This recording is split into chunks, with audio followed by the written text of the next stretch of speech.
Hello and welcome to another catastrophic episode of Saved by the 90s. My name's Adam Patterson. With me today is a guy who never runs from danger, Ken Bakley. Hey, Ken. Hello. This month, we're exploring disasters, both natural and man-made, with reviews of 4 disaster movies released throughout the decades. So batten down the hatches and take shelter, because this is Saved by the 90s. And now let's make that random call with today's $10,000 question. Who shot Alexander Hamilton in that famous duel? Hello for $10,000. Excuse me? Oh, I'm sorry. Your time is up. Got milk? Was that a milk ad? Yeah. You're probably too young to remember the Got Milk ads. I know the ad campaign generally. I don't know if I remember any specific ads. Yeah. There's a reason I picked that one too. We'll get to it. Yeah. Okay. Yeah, because when you're playing these ads, I'm just hearing the audio on my end as well. So I spend the entire ad trying to guess what it's for if it's not immediately apparent.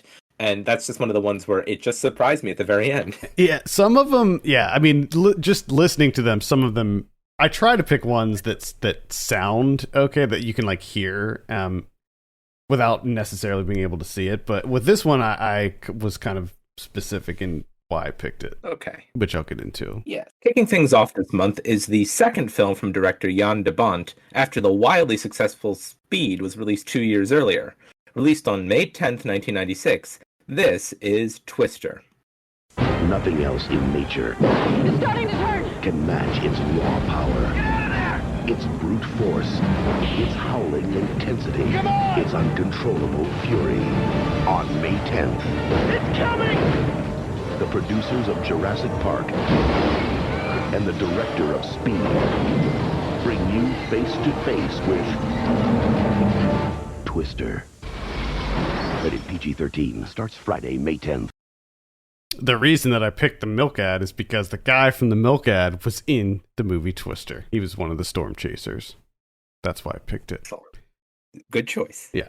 Bill and Joe Harding, advanced storm chasers on the brink of divorce, must join together to create an advanced weather alert system by putting themselves in the crosshairs of extremely violent tornadoes. All right, we'll start with you, Ken. What did you think of Twister? So, before we get into our review, I want to point out that 2 of the movies that we are going to discuss this month, well, at least 2, I'll check the other ones, but the 90s were a time when the beloved Motion Picture Association of America introduced their descriptors for ratings, why a movie was rated, why it was rated.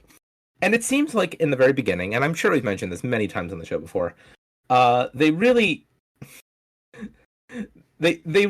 were trying to be as deeply descriptive as possible.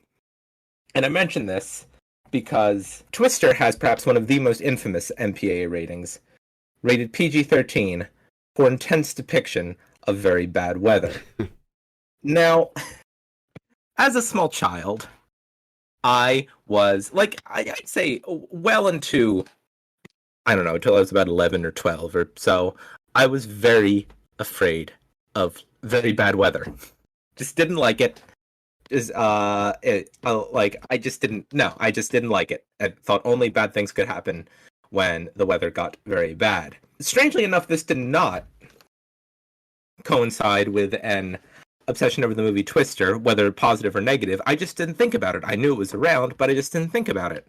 So my point is, it's a movie that I had always known about, like it had always existed, and I'd say I've probably seen the last 20 minutes of it, like the end with the big tornado at the end, quite a lot, just because it's just that, big kind of like disaster movie set piece. But I don't really have strong feelings about this movie, and I haven't even seen it from start to finish all that many times. So I rewatched it for the podcast, and I'm here to declare that I think it is okay. Okay. That's my build-up. Fizzled out there a little bit. I was a touch anticlimactic. I can understand why someone coming to this movie for the first time now would be a little bit meh over it, because I mean, I've seen this movie. I don't. Oh God, I don't even know. I don't even know how many times I've seen this movie. My wife really loves this movie, so anytime it happens to be on, she's watching it. And my dad really loves this movie too. My dad is like this huge disaster movie buff for whatever reason. That's like his guilty pleasure is disaster movies. He loves them. So this was one that like I grew up with Twister. I think I had a Twister poster at one point. It's a great poster. Yeah. So this was I had it on VHS. This was like one of our like family movies that we watched a lot of the movie Twister. So this was kind of really a classic, at least in my family, in my household. This was a classic. So that being said, I can understand coming to it fresh without having that like level of nostalgia, not growing up with it, and just kind of being like, oh well, it's okay. It's an okay disaster movie. But revisiting it now, this is like a movie that's been like so ingrained in my brain that I don't need to revisit Twister. Like, it's not one of these ones where it's like, man, I haven't seen The Crow since I was a kid. I really want to go back and see if it holds up. Like, I know exactly how Twister holds up, and that's like, it's to me it still holds up. However, I can understand, as I said, where people would just not be very impressed with it. I almost want to kind of finesse my point now, because I'm not coming to it fresh. Like, on the other hand, like it's hard to describe my relationship to this movie, because my relationship to this movie is encompassed in two aspects. First one is I own it on Blu-ray, but I've only mainly used the Blu-ray to watch the last half an hour of it, just because it's very good to watch in high definition. And the second part of the movie I know is of course the part that everybody knows with the cow. Yeah. So those two things are seared in my brain. Like, when I was rewatching this, which is maybe the second or third time I'd say that I've actually seen it from start to finish my whole life.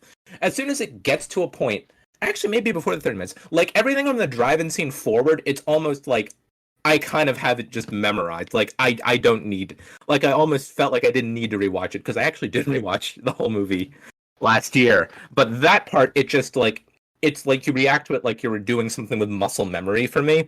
So I don't even know. Like, it's maybe my kind of mixed feelings on it maybe stem from the fact that I do have such a fragmented relationship towards this movie, where there are parts of it that I know really well and other parts of it that I don't know so well. And so coming back to just those parts that I know, it's just like, it's like coming home again. It's like, I just know this. But then it's the other parts, and it's just a less familiar, like, broadly competent 90s action disaster movie, where it just collides in my head in this really weird way, and I don't really know how to adequately describe my feelings about it. Yeah, I think that looking at Twister, like, just critically, there's not a lot going on. I mean, it's pretty much nonstop action when you look at this movie. Like, there's not a whole lot of plot going on. The entirety of the movie is basically spent from beginning to end with them literally just chasing the storms and being in the storms. Yeah.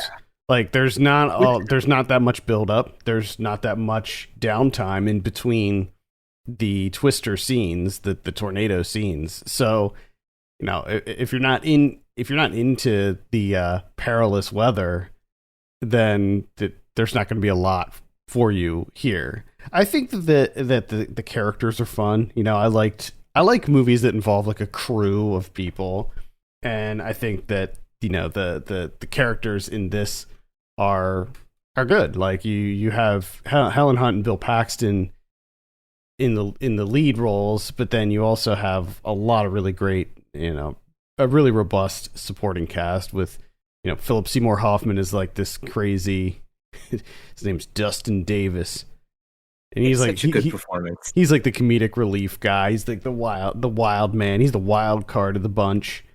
And then you have all these other really great supporting characters as well. You have Carrie Elways in the sort of villain role, which is funny that this movie has like a villain in it, like a bad guy. The movie does not need a villain. Yeah, we don't. I don't know. At least a human villain. Yeah, we don't really need an antagonist. I mean, we have like the tornadoes, like those are sort of the ultimate antagonists, right?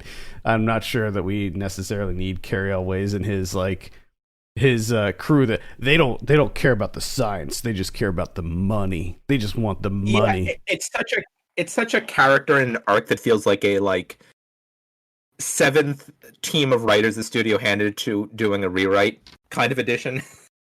It's just so bizarre. Like, why can't you care about? I mean, the money, like getting the corporate sponsors allows them to get the advanced equipment, you know. So it's like, I don't know. Watching it now, like when I was a kid, it was so obvious that those were the bad guys because, you know, they had the all black, the vans were all black and stuff, and they were so clearly supposed to be the bad guys. But watching it now, I'm just like, what's so bad about it? Like, I don't see it in the same way, I guess.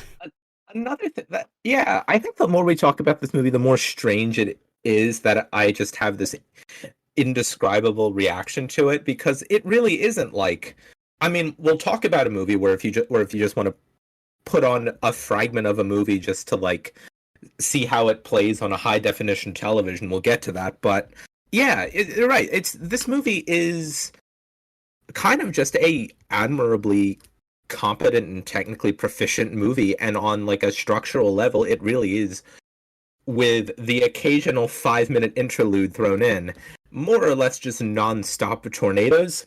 I'm almost wondering, is it like, do I just need to like invert my entire like understanding going in of my relationship to this movie altogether, because it's just gotten to a place that's so convoluted and based on like jagged memories of it that I don't have many terrible things of use to say. So I will, however, continue by saying this is one of those movies that's just a staple on cable TV.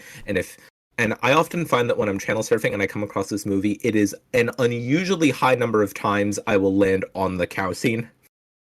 Well, yeah, that's sort of the classic scene, I guess. I don't know why I don't know why, because it's like, I don't know that it's on. I'll just see it on, and then I'll go there. And it seems like multiple times I have landed on that scene. That's the most famous scene. I will say that, like, I think most of the effects work really does hold up. I think that it still looks really, really good.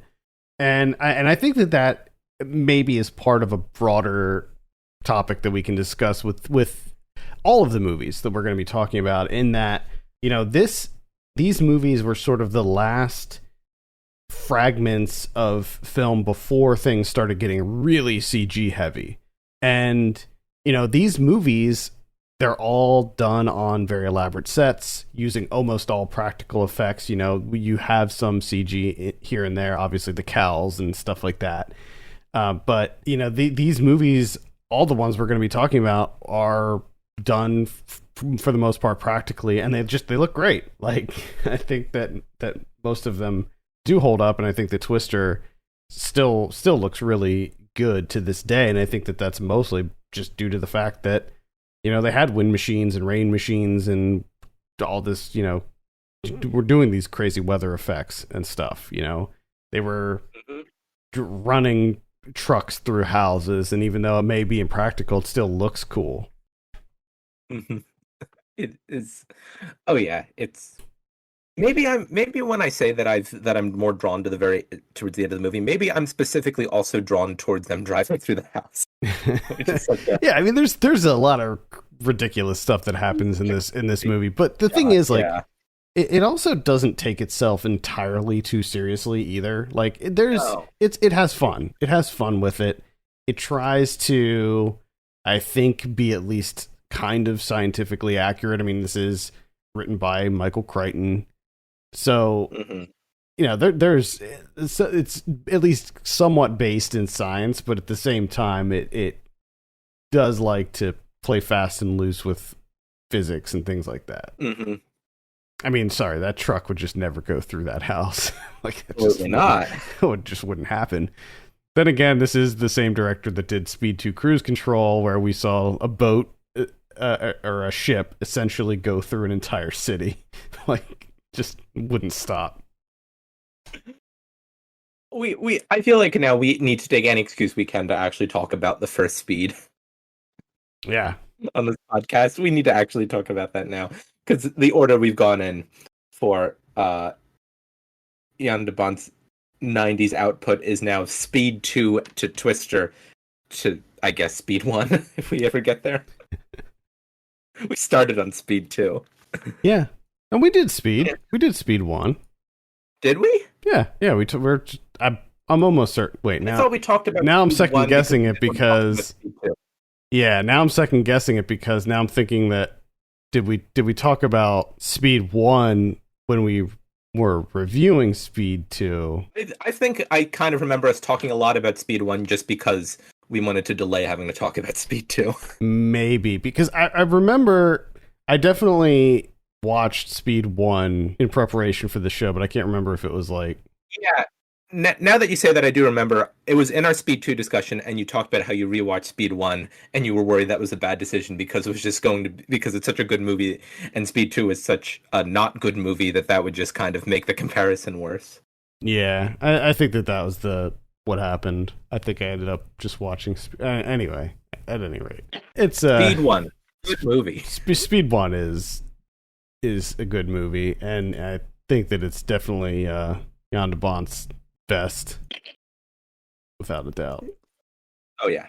Yeah, I think that maybe one of the things about Twister is that it's like it's a movie that has become so saturated. Like it's just everywhere all the time. Like it's one of those movies that like everybody just knows about, and probably everybody has seen at some point, at least most parts of it, just because I think that it has become a classic, and yeah, and it's just, I think that it is one of those movies where if you grew up with it, it's just kind of hard to say like, oh man, I really love that movie, because it's just always there. Yeah, I think that's another thing that's kind of getting in the way of my opinion on it, is just that it's that combination of my very convoluted relationship with it, plus the just the nature of it becoming the kind of movie where I'm not sure if I'm not sure if I think about it, I'm thinking about the movie, or I'm thinking about the movie as it's saturated into the culture. Yeah, it's so I'm going to say, watch, for anyone who is it's not seen Twister. It's been a while since I've seen it. I was going to say, no matter what, watch it again. Yeah, I think it's still a really fun movie, regardless. I think it's still, if you're like one of the 3 people in the world who hasn't seen Twister, I would say check it out. It's worth a look. It's a fun disaster movie, and I enjoyed it. I enjoyed looking at the Twisters sucking stuff up, sucking up the cows and the tractors and stuff like that. Yeah, it's a good time. Have you heard? Yeah, have you heard the story? Who knows if it's true? Where the theater? I read somewhere. No, I know there is so much Twister lore about like tornadoes hitting where it's playing. I was thinking about something else, the marketing of Twister, where allegedly they wanted to do kind of like a too heavy 90s tagline. They wanted to make the tagline "It sucks," but they didn't go with that because that would just be like too easy an ammunition for like negative reviews of it. Yeah, I didn't hear that one, but there is an urban legend about a drive-in theater, I think in Canada, maybe, that an actual tornado hit the drive-in during the scene when the tornado hit the drive-in in the movie.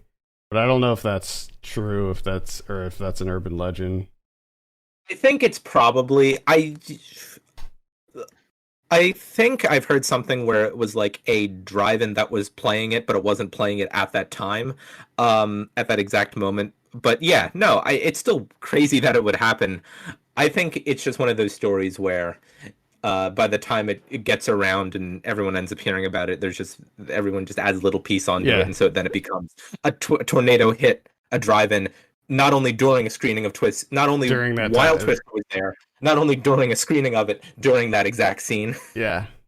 Well, I don't know. It's fun. It's fun. It's a good story. I'm not gonna it's a good story. Yeah. Yeah. All right. Any final thoughts about Twister before we move on? I learned I don't know how to talk about this movie at all. I mean, what is there to say about it? You know, like the effects hold up. It's a pretty fun movie. It's cheesy at times. It's really light on plot. Mm-hmm. You know, it's everybody go rewatch Twister. It was sad watching it because Philip Seymour Hoffman passed away and Bill Paxton passed away, and oh yeah, that's rough. Michael Crichton passed away, and I don't know, probably like 5 to 10 other people in that movie passed away, and it's just so there is kind of a bittersweet moment, I think. All right, next up, we have a movie that I saw in the theater when I was in 7th grade, and it was the first movie I saw alone with my friends. We all hated the movie, but had a memorable experience regardless. Released on February 7th, 1997. This is Dante's Peak. This Friday, anybody feel that? go with the flow. Dante's Peak will rock your socks off. It's not good. This is not good. A thrilling blockbuster adventure. Stop! With mind-blowing special effects. Get out of there now before it's too late. We do not think you have enough time. Heart-pounding, run-for-your-life thrills. Come on! It will blow you away. Dante's Peak, rated PG-13, starts tomorrow at theaters everywhere. Go with the flow. It'll blow you away. It'll blow your socks off. And the Twister people were afraid to go with It Sucks. Yeah. A volcanologist arrives at a countryside town recently named the second most desirable place to live in America. I'll add the caveat. It was second most desirable place under 20,000 people. And discovers that the long dormant volcano, Dante's Peak, may wake up at any moment. However long that synopsis has been online, I should add that caveat because it's it's important that you get that small piece of exposition exactly right. Oh yeah. Yeah, Dante's Peak. Adam, so you don't like this movie? Nah, I never liked this movie. I mean, when I saw it in the theater in 7th grade, I didn't like it then. I think that I might have watched it maybe one other time or saw parts of it one other time since then, and I didn't like it. And then I rewatched it for this show, and I still think it's a bad movie. I just think it's straight up a bad movie. I think that it's funny. I think that there are a lot of unintentionally funny moments to this movie. Specifically the boat scene with Grandma in the jumping in the acid water. Like you know, there's a lot of funny moments, but none of them are intentional, and I think that it's a fairly poorly made movie. I've got a story about that. I've never seen this movie from start to finish before. When I was little, I did see like about a small segment of the movie on TV. Once again, channel surfing just completely skewing my perceptions of every movie. At a very relatively young age, the scene that I flipped on was that scene. I was like, "What is this?" And then I went away and didn't come back to that. Yeah, that scene I think is probably the most memorable scene. Like when they're in this like, so just to set the stage here. There's the volcano is about to erupt, or like it's starting to erupt, and Pierce Brosnan is trying to save Linda Hamilton and her kids and her. I don't know if it's I can't remember if it's her mom or the grandma, and they have to get across this lake. So they're in this rowboat, or it's not even a rowboat. It's like a little motorboat.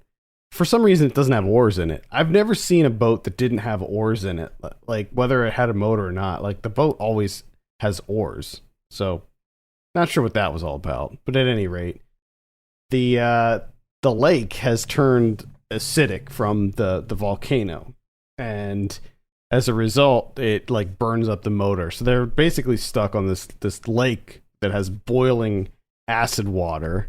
And first of all, they start singing "Row Your Boat," which is utterly ridiculous. It is scene. a choice. Yeah. The other thing is when the boat starts to sink, someone, I can't even remember who it was, but someone goes, "Acid eats metal," and I was just like, okay, acid eats metal. Like no, duh. And then of course, Grandma ends up getting into the water and pushing the boat the like 10 feet or whatever to the shore, and then she succumbs to her injuries. It's ridiculous. The whole movie's ridiculous. Now, yeah, we salute her sacrifice. But all I knew as a child, I guess at a quite impressionable age, was just like, I did not come down here to watch television and see this melting grandmother. And now when I go back to it, I'm like, I don't understand the point of that entire scene at all. yeah, it's the whole movie is just it's just so silly. Like just everything about it. It's like the way that it's structured. It's sort of like Jaws, where you have this quaint little town, and because they were named the second most desirable place under 20,000 in America, there's like all these new opportunities that are supposedly coming to the town, like the tourism and all of this stuff, and more money flowing into the town. But Pierce Brosnan, who is this volcanologist, he's like, hey, this peak is about to erupt. You guys are going to be in trouble. And everybody ignores him, of course. And then you have his boss, played by Paul Dreyfus, who, anytime I see Paul Dreyfus, I just think about The Thing. Like, I can't not think about his head ripping off and, like, the tentacle legs coming out of it. He's here saying, like, there's no issue here. There's no problem, blah, blah, blah. And then, of course, the volcano erupts. The thing about the grandma, coming back to her, is that she... her name's Ruth, played by Elizabeth Hoffman. She doesn't leave her house. She's just like, nah, I'm not gonna leave. And they're like, there's a volcano erupting. Nah, I'm not gonna leave. Like, there's a volcano erupting, lady. What are you doing? Like, why would you just not leave your house? All she was saying was like to leave the house and go into town. It's not like, she's asking you to fly to France or something. Yeah. Wasn't there someone when Mount St. Helens erupted? There was like some guy who like ran something near the mountain, and he kind of became this weird folk hero in the media, if my understanding what I've read is correct, because he refused to evacuate. And he was like, here's this guy, he won't do what people tell him to do, he won't evacuate because the volcano is going to erupt, and he died. Yeah, I mean, they were like, this guy, and it's like, I don't know. I couldn't help the story that you're trying to teach there. I couldn't help but draw parallels in this movie to what was happening with COVID, and how everybody in the town was in complete denial of the whole thing. All of the people were like, it's nothing to worry about, don't worry about it. And then when they finally do say, oh, you got to get out of here, people are like, nah. It's just, I don't know. I guess for the last year I've been drawing parallels with every piece of media with COVID anyway, so. It's especially hard not to do when we're watching movies about large-scale disasters. Mm-hmm. Yeah. So of course there's this like really lame love story between Pierce Brosnan and Linda Hamilton that comes up, and like Pierce Brosnan in this is such a sleazebag. There's like this one scene where they start to kind of make out, and she says something about like how she hasn't been with a man in a long time, and he goes, it's like riding a bicycle, and I'm just like, oh god, come on, he's just so sleazy in this. But yeah, I don't know it. I will say that I think the effects in this movie also hold up for the most part. There's some kind of rough looking blue screen work in this. Some like kind of, I guess would be like compositing that's happening. But other than that, I think that the effects hold up. Some pretty impressive effects, which is funny though, because like when I was a kid and I saw this, like I remember not being impressed with the effects, which is like, I think that just goes to show you, like, I feel like we've gone backwards with impressive effects, special effects in movies, where I'm a kid and I can see Dante's Peak and I'm like, yeah, you know, it looked fine. You know, like it was nothing mind blowing. But then when I watch it now and I'm in my 30s, I'm like, whoa, they blew up that house for real. Like those bridges, those bridges looked like they were really collapsing, and those cars were getting all crunched up. Because now we're so used to everything being done on a green screen, like everything's done on a soundstage with a green screen, and everything is fake. And it's just, sure, they've come a long way, but I mean, I feel like just doing it for real you're never going to beat that. Yeah, no, yeah, I will watch one of these movies, and if I see like an actual like palpable practical effect like that, or like driving through the house in Twister, I'll like want to stop and watch it again, because like I need to savor this, because no movie that's coming out now is going to give me anything that looks remotely like this. Yeah, I mean there's some really crazy stuff that happens in this, like when he's driving the truck and the whole truck is on fire and like the wheels are on fire and stuff. Like that looked wild. There's some really crazy special effects in this movie. And it's like just stuff we don't see anymore, unfortunately. Mm-hmm. Yeah. Other than that, I think the movie's dog crap. I think that I'm not sure why Linda Hamilton didn't have like a huge career. Like she had a good career, don't get me wrong, but I just feel like she was just at the top of her game during this, and I just don't know why she wasn't like in everything. Yeah, it's every time I see an actress in a movie like during this time, like the mid 90s, and I wonder like, oh, why haven't I seen more of her? I just assumed that it was a Weinstein thing. Like I just assumed that person got blacklisted. I mean, yeah, it's that was going to be the answer I was going to give you, is just Hollywood has been and continues to be just absolutely awful to women. Yeah, it sucks. Anyway, what did you think of Dante's Peak? Did you like it? No, it was not very good. Oh. I wanted to watch this because because it was either because this was not one that I had seen from start to finish.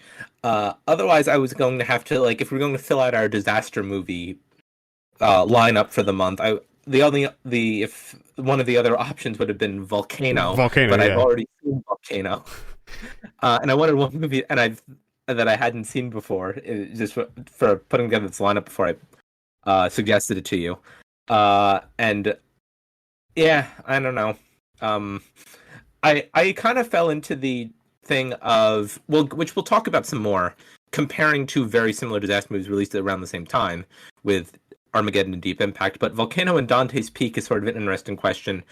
I kind of got into, after I watched it, reading like geologists assessing the two movies, and the consensus is Dante's Peak kind of wins by default, I think, just because it makes some effort towards factuality, whereas Volcano doesn't.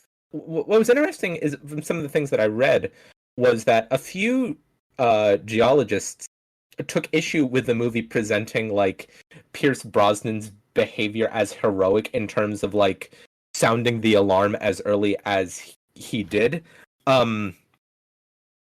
Because they really didn't feel like contextually in the movie he had enough to like want to call in like the to start thinking about, I don't know, evacuating the town or something. And in terms of response, apparently the general procedure through which actual like with the actual authorities and would be recommended to respond would be kind of in the way that the villain of this movie does. Well, that's the thing. Like, so they set it up like that Pierce Brosnan is the voice of reason. Like, he's the one who knows what's going on here. Nobody's listening to him. And then there's that big "I told you so" moment when it starts to erupt. But the thing is, his whole team is like, dude, there is no evidence that this thing is gonna erupt. It was all based on a hunch. Like there was nothing for him to be like, this is gonna blow. Like there was nothing other than like he was just like, I think it's going to. There's no evidence. He walks into the town thinking that it's going to erupt. Yeah, he went in knowing like, I'm gonna get these people out of here. Like regardless, this thing's gonna go. So it's weird. It's weird that they did it that way. You would think that, I don't know, they would have like at least one of the readings, because like a big part of this movie is him just going around taking readings, taking that robot thing in, looking at the temperatures, the seismographs, all that different stuff. You'd think that they would have like at least just one of those readings be like elevated or just not normal, just something to grasp onto. But no, like everything is completely normal in this, and then but Pierce Brosnan's losing his marbles over it. It's very strange. I mean, obviously then you have to figure out, like, the flip side would be just, I don't know, a movie where he spends the entire time freaking out and nothing happens. But that would actually, I kind of would like to see that, where Pierce Brosnan just, you got to get the town out of here, and like 3 years later the volcano is still dormant. Yeah. Of course, Paul Dreyfus, the boss, who is like the voice of reason behind everything, is the one who ends up getting killed. Because he's, I don't know what his deal was. He was driving, like, why didn't he get out? Like, he saw that that little bridge was going, but whatever. Yeah. Yeah. So, I will say that other than, I was impressed with the effects. Like, that is one thing that I will say I have a larger appreciation for today. But the movie itself, I think, is still crap. I can't argue with that. I don't really. It's just not good. Sorry. I liked Volcano a lot more, actually. Oh, I should have mentioned it then when I was talking about it, because I just gave you these four, and it was like, here's the four that I'm thinking, let's do disaster movies, because Twister and Deep Impact came out in May, and that was it. That was my completely arbitrary reason for choosing this, is because I thought because I wanted to. No, that's fine. I wanted to revisit, because I still remember chunks of Volcano, and that one, I don't know. I didn't really have too many memories tied to that one. I saw it on pay-per-view at my grandma's house, but like, yeah, with this one, I actually have like a specific memory tied to it, and the fact that I saw it in the theater and my friends and I all hated it, and I don't know, and I haven't really seen it since then, so I was kind of curious to go back and rewatch it and see if I still felt the same way, and it turns out I do. So there you have it. That's Dante's Peak. Volcano, great tagline. It's hotter than hell. Yeah. Good tagline. Does Dante's Peak even have a tagline? Probably not. Probably not. Who cares? It was fun, though. Like, it was fun to laugh at and make fun of. I feel like we've now talked about this movie in more detail than anyone has talked about it in about 24 years. Oh, yeah. But Monica, I love you. Romance on the rocks, Brad? Chuck Woolery? Why don't you tell us what happened? Nothing. I dialed 0 to color collect. And what should you have done? Dialed 1-800-COLLECT and saved us some cash? Would have been my move. Want to try again? 1-800-COLLECT. Yo, Chuck, do you mind? Our next feature is the first of two movies released in 1998 about a giant space rock colliding with Earth, but this one doesn't feature a hit Aerosmith song. Released on May 8th and directed by Mimi Leader, this is Deep Impact. The government will try to hide it. Turn your camera off. The military will try to destroy it. Prepare to synchronize the nukes. But on May 8th, we're at T-minus 3 minutes and counting. The whole world will feel the comet's impact. From executive producer Steven Spielberg. You're gonna die if you stay here. If you love me, you'll go. And director Mimi Leder. Life will go on. Deep Impact. We will prevail. Rated PG-13. Starts Friday, May 8th, everywhere. A comet is discovered to be on a collision course with Earth. As doomsday nears, the human race prepares for the worst. Alright. Ken, what'd you think of Deep Impact? On many levels, this is an objectively better movie than Aerosmith, but it's so much less fun to watch. Yeah. Yeah, like, this is another one that I do own on Blu-ray, and another movie that I kind of just had just when I want to take a brief spin of how movies can look and sound good on Blu-ray. So it's another one. I've seen the last 20 minutes of this movie more times than I could possibly count. I have seen the preceding hour and 40 minutes of it, I think, maybe twice now, including this time. Yeah, I saw this movie in the theater. My dad really liked this movie. I don't think I saw it since it was in the theater. Like, since I saw it in the theater. I remember not being super impressed with it back when I saw it. I remember I liked it, but I just remember being like, it's fine, I guess. Nothing crazy. And that's, I guess, sort of how I feel about it still. So, yeah, I don't really have too much to say about Deep Impact. I think it feels super long. It's 2 hours, but it feels really long to me. I don't know why. Maybe lots of.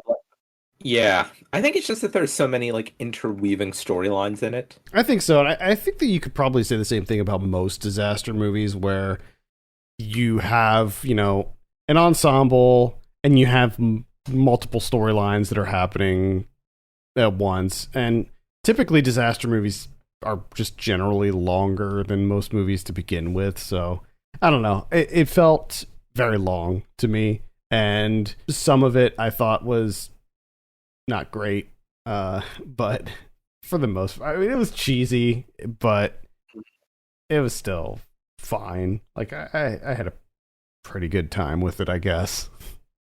Mm-hmm. Yeah, it's again, I mean, contrasting this with Twister, it's interesting to watch a disaster movie where the disaster is relegated to the last 20 minutes in its entirety, which I think is a choice that works. I'm not saying that it's it's part of how the movie's designed, and it's reasonably well thought out along those lines. I kind of forgot about that, actually. Like, I kind of, when you think of Deep Impact, you just think of that final sequence.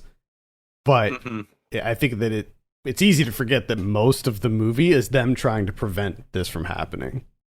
And I think what's interesting is it's a movie about a series of failed attempts to prevent it. Mm-hmm. Yeah, just that, like, because it doesn't really fit into the rhythm of how a movie like this would operate until the very end, when it ends with sort of a courageous sacrifice on behalf of humanity. But from the end, it's just kind of like people sitting in rooms and realizing that the thing that they've come up with to make up for the last failure has also failed. Yeah. So if you're not familiar with Deep Impact, it's like two comets. One is smaller. I can't remember. I don't even remember the sizes of them now. I think that the big one was like the size of Manhattan or something. But they got rid of they got rid of the little one, was it? I can't even remember now. One of them hits, and then the other one they are able to explode. Yeah. So the goal was it was the same as Armageddon, where they take a space crew to it. Now in Armageddon, we're dealing with an asteroid here, and Deep Impact is a comet. Now, I probably should have looked up the difference between the two, because I think I probably used to know that from back when I was in school, but I can't remember what the difference is. Wikipedia informs us that comets are distinguished from asteroids by the presence of an extended gravitationally unbound atmosphere surrounding their central nucleus.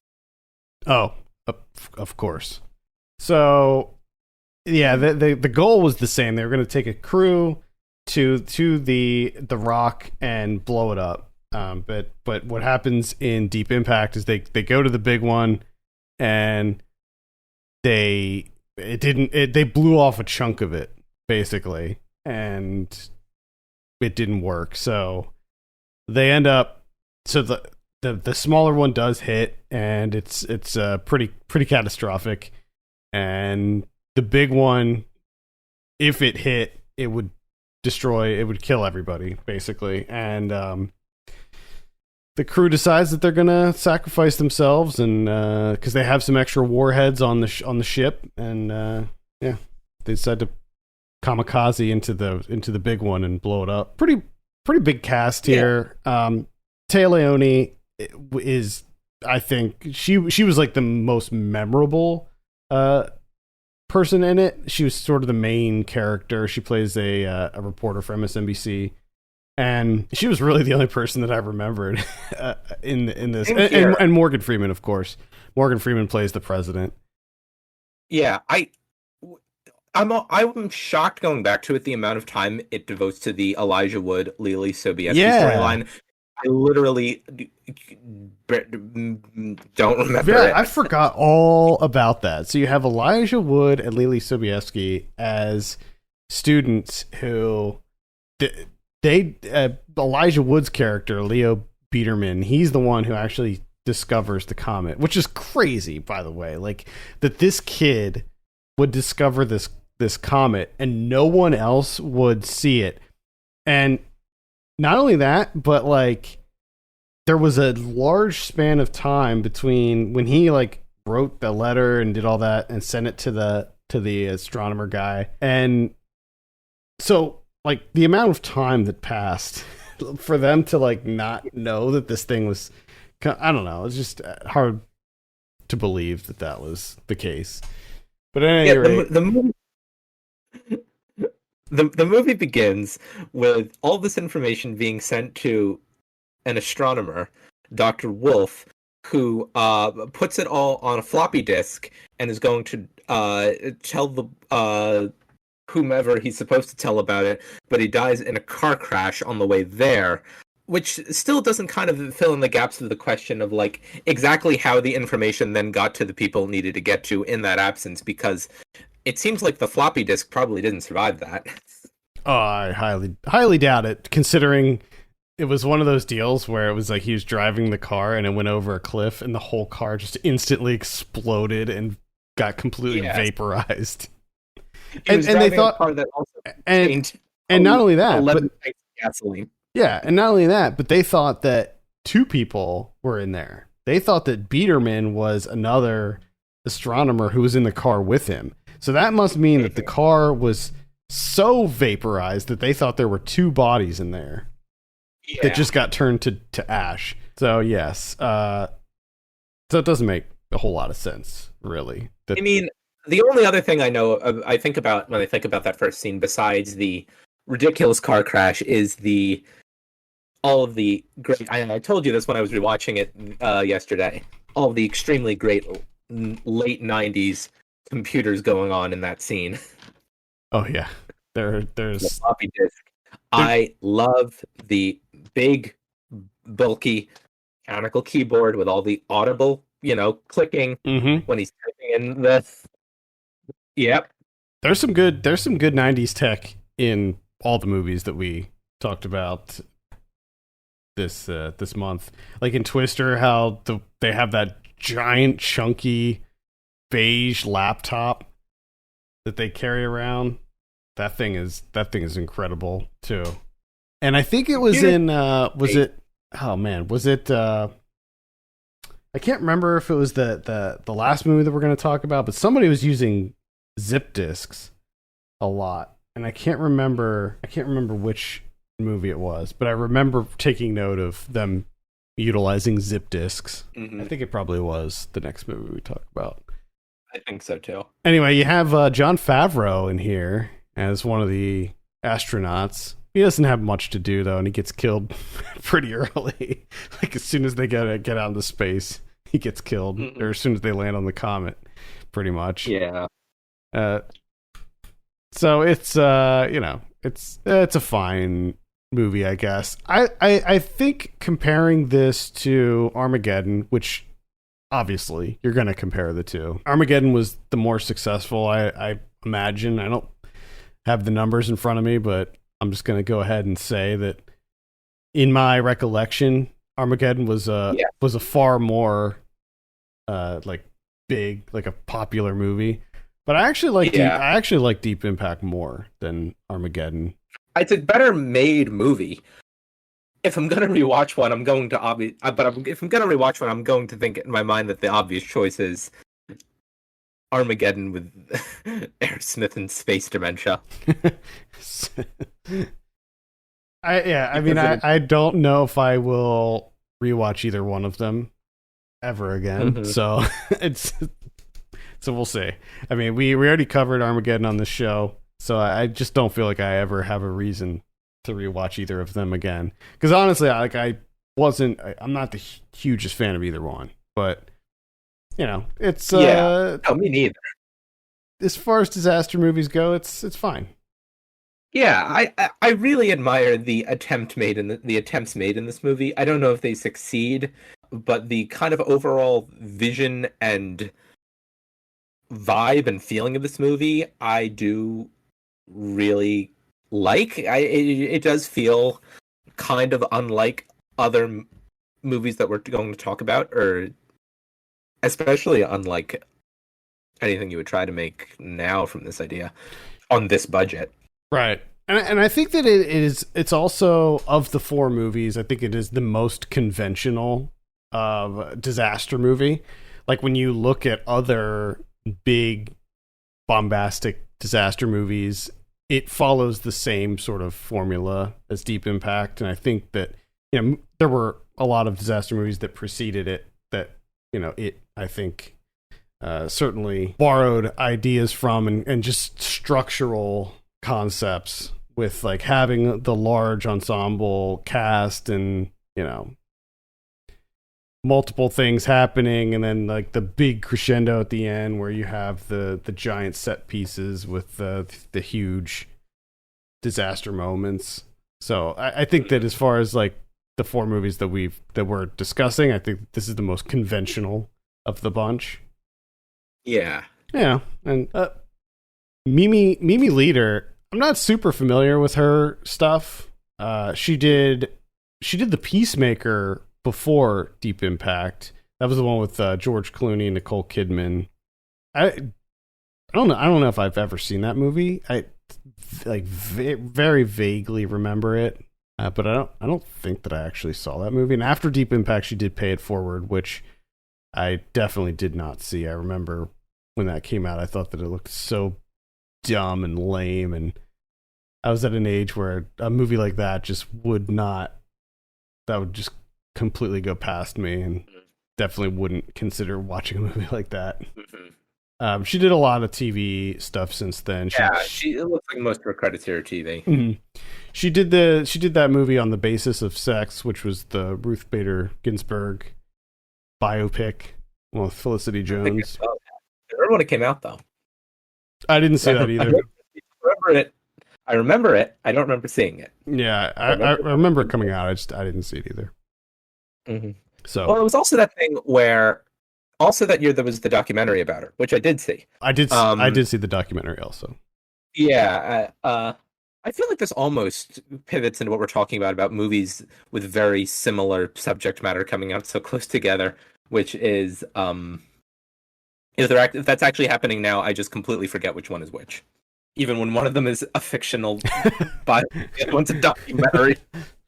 There was a half second where I was like, which one of them did I see again? And I was the documentary. Yeah, it looks like she's on mostly TV.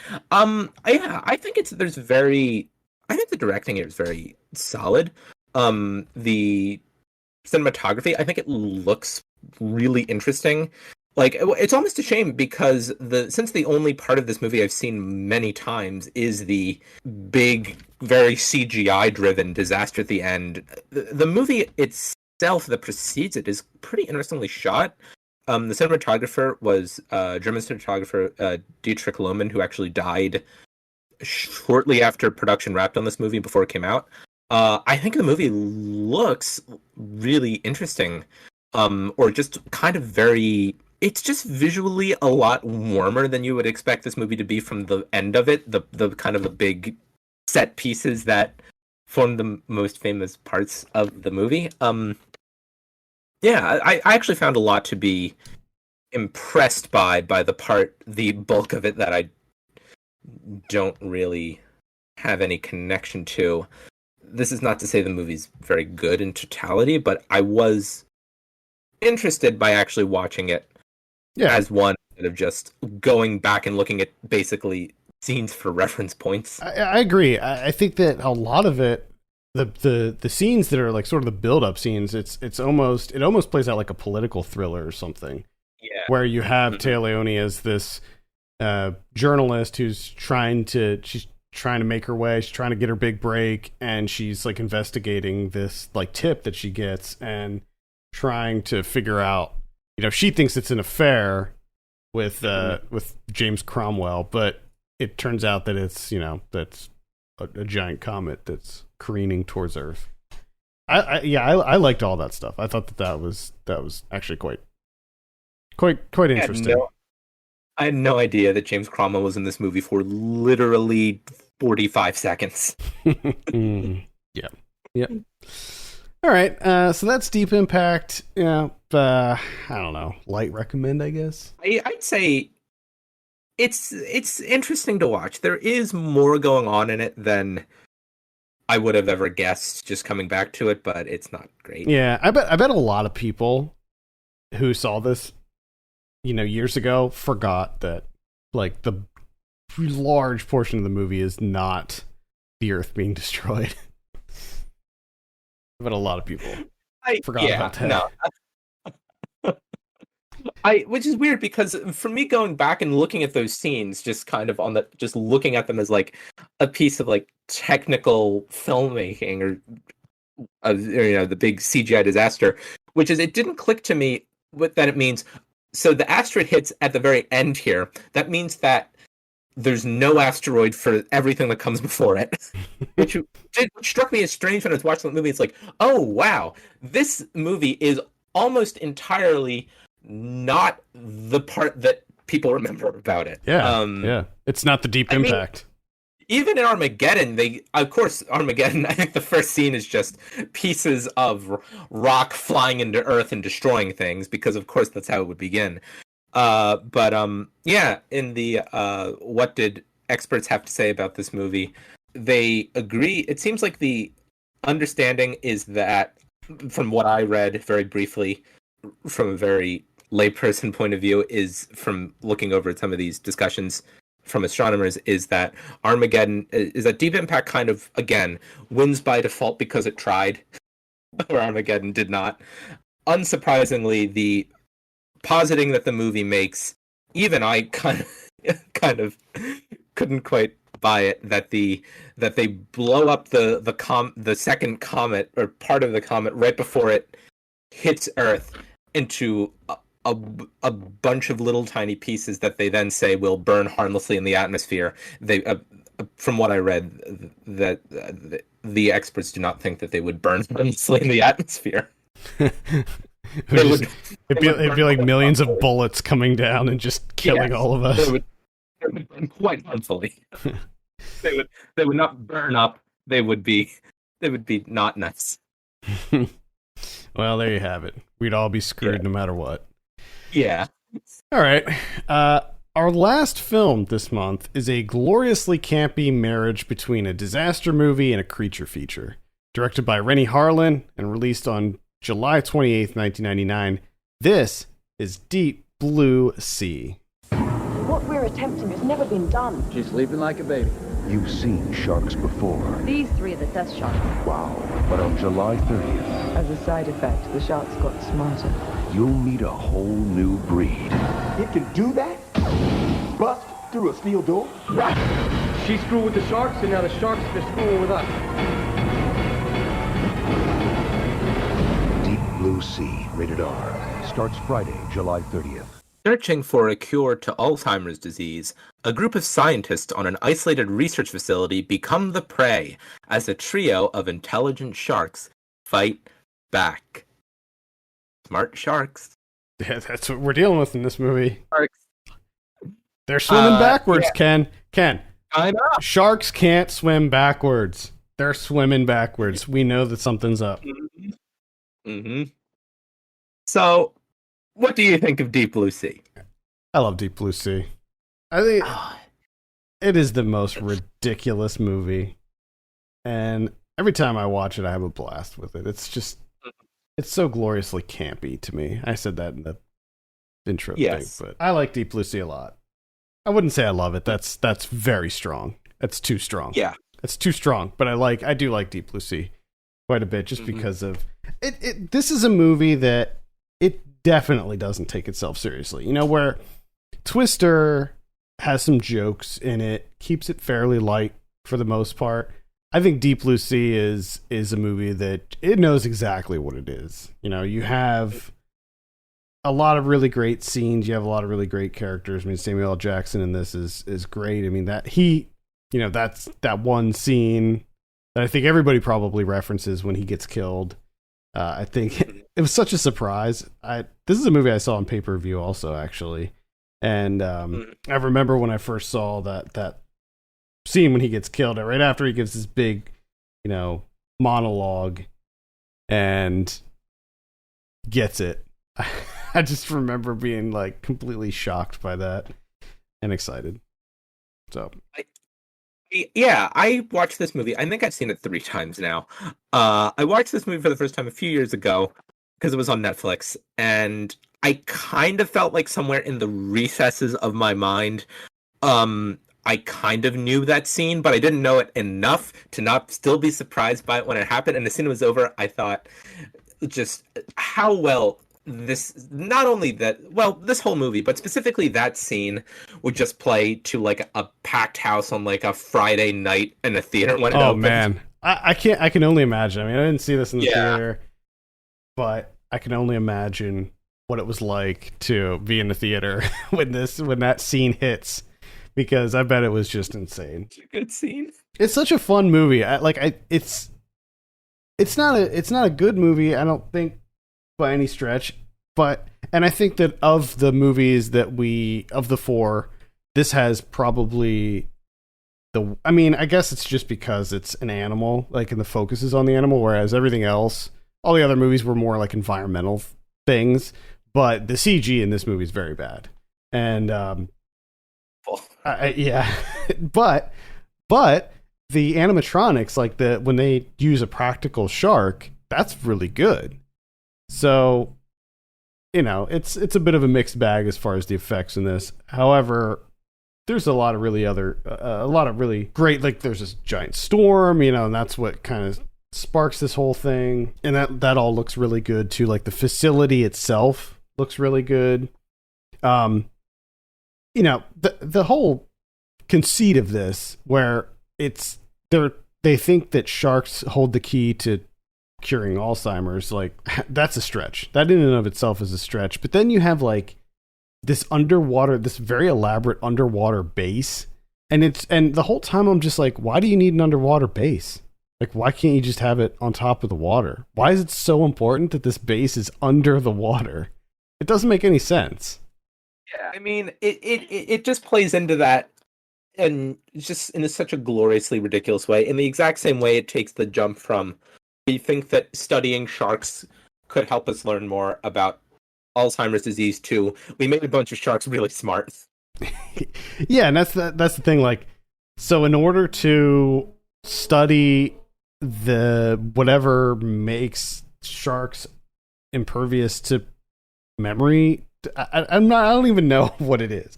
There's like two lines that like one bewildering conversation. Yeah, there's like they very quickly explain why they need to like make the sharks very smart in order to do this. And like they're not apparently they're not doing any kind of genetics testing, but then it turns out of course they are.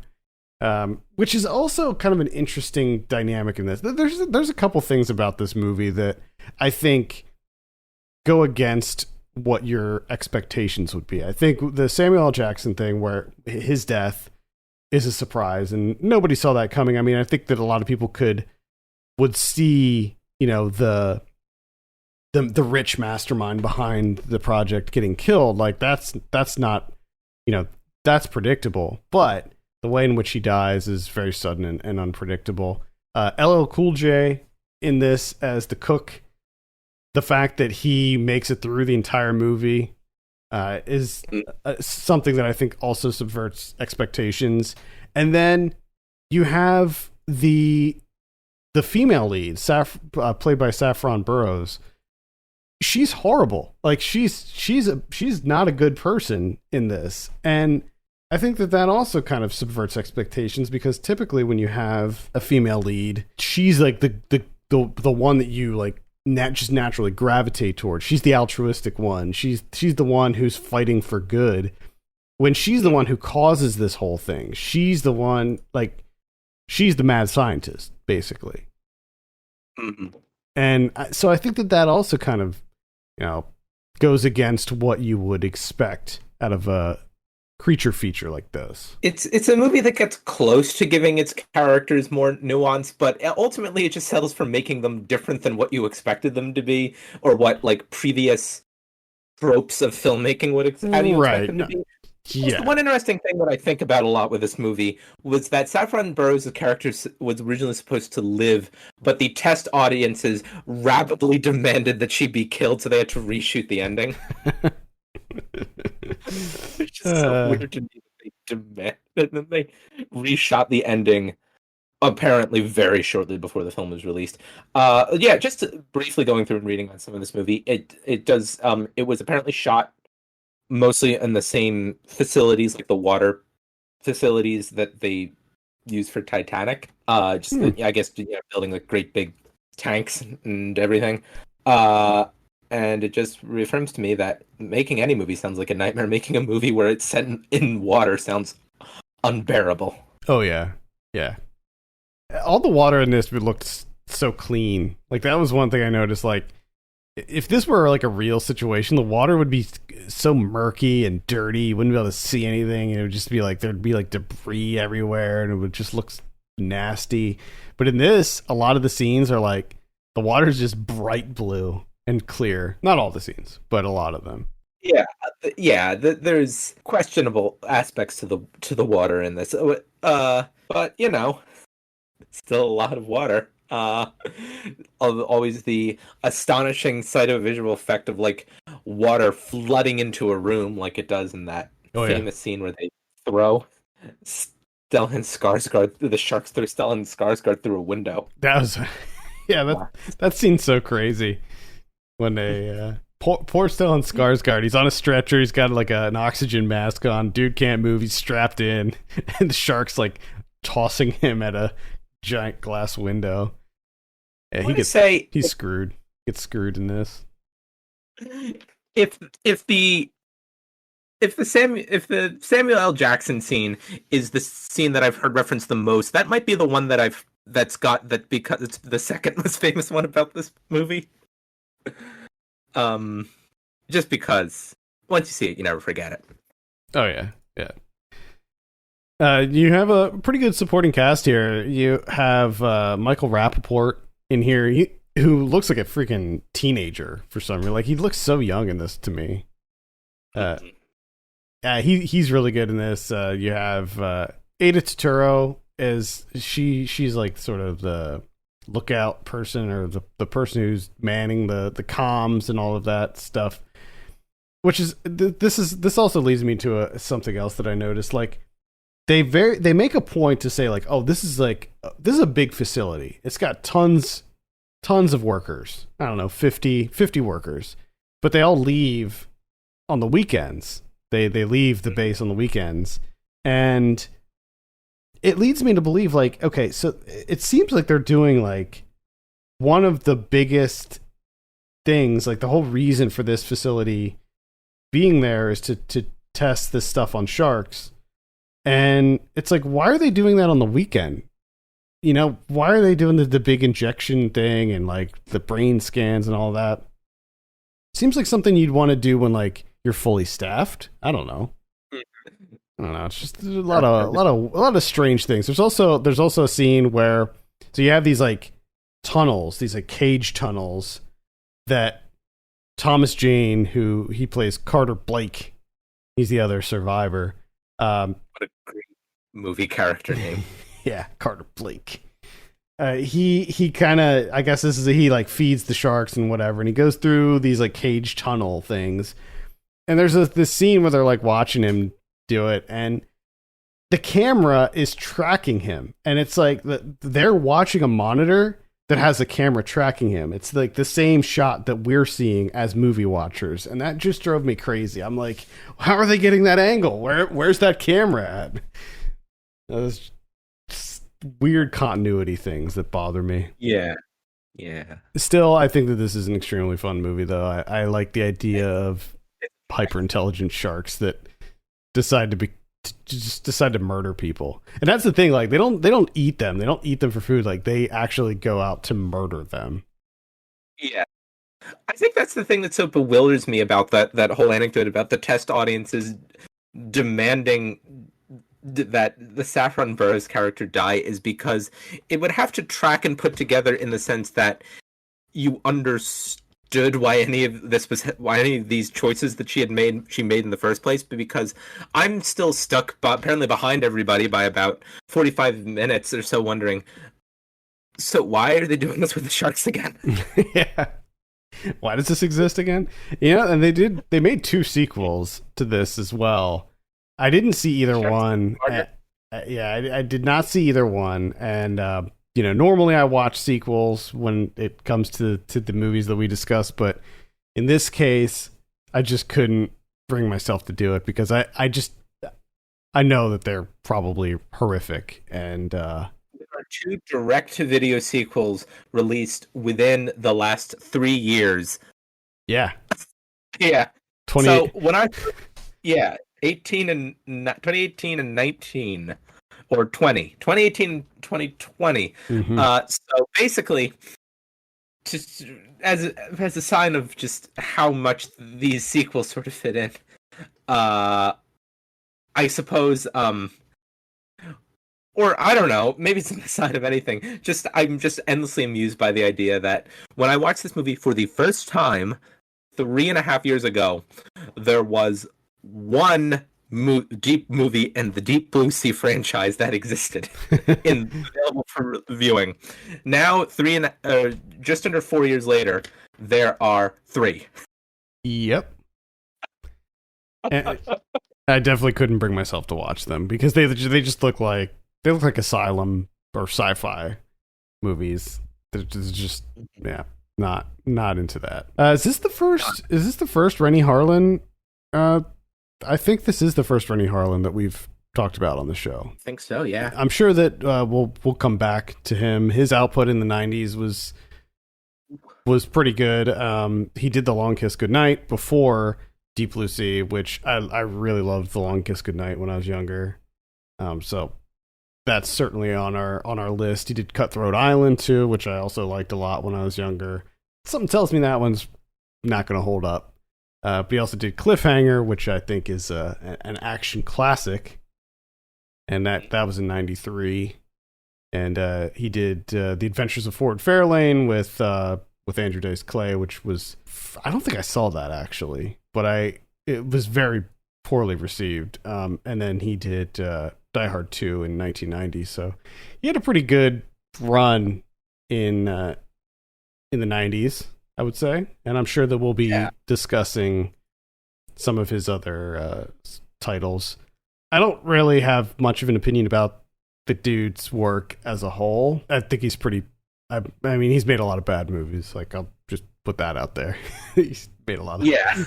I was just thinking, what a 90s this man had, and we do have to go through them.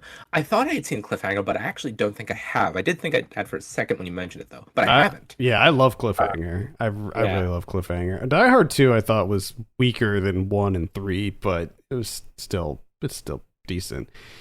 It's a shame he did Nightmare on Elm Street 4, but that came out in 88, so we wouldn't discuss it on this show. But I mean, yeah, like I feel like his biggest output was in the 90s, because after the 90s into the 2000s, you have like Mindhunters, which was bad, Exorcist the Beginning, which was bad.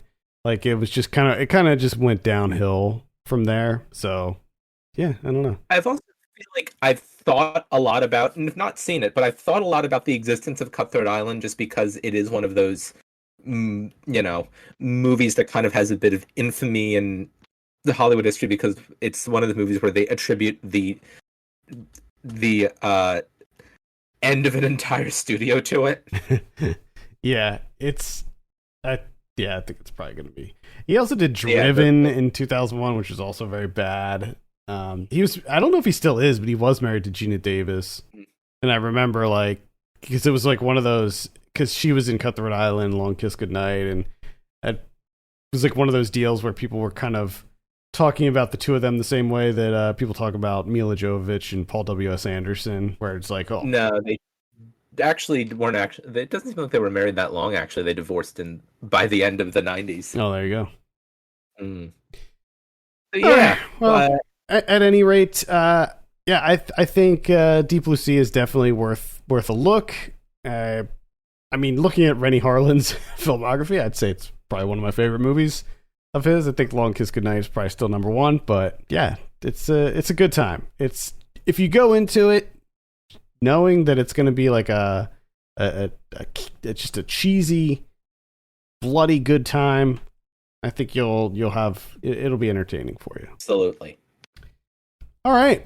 I think that's going to do it for this month. Thank you so much for listening. You can send us your topics and suggestions to 90s@filmpulse.com, or by sending us a message on Facebook or Twitter at 90spod. Also, if you have a moment, please consider reviewing us on iTunes. That would be super helpful. For Ken Bakley, my name is Adam Patterson, and this has been Saved by the 90s. Bye, everyone.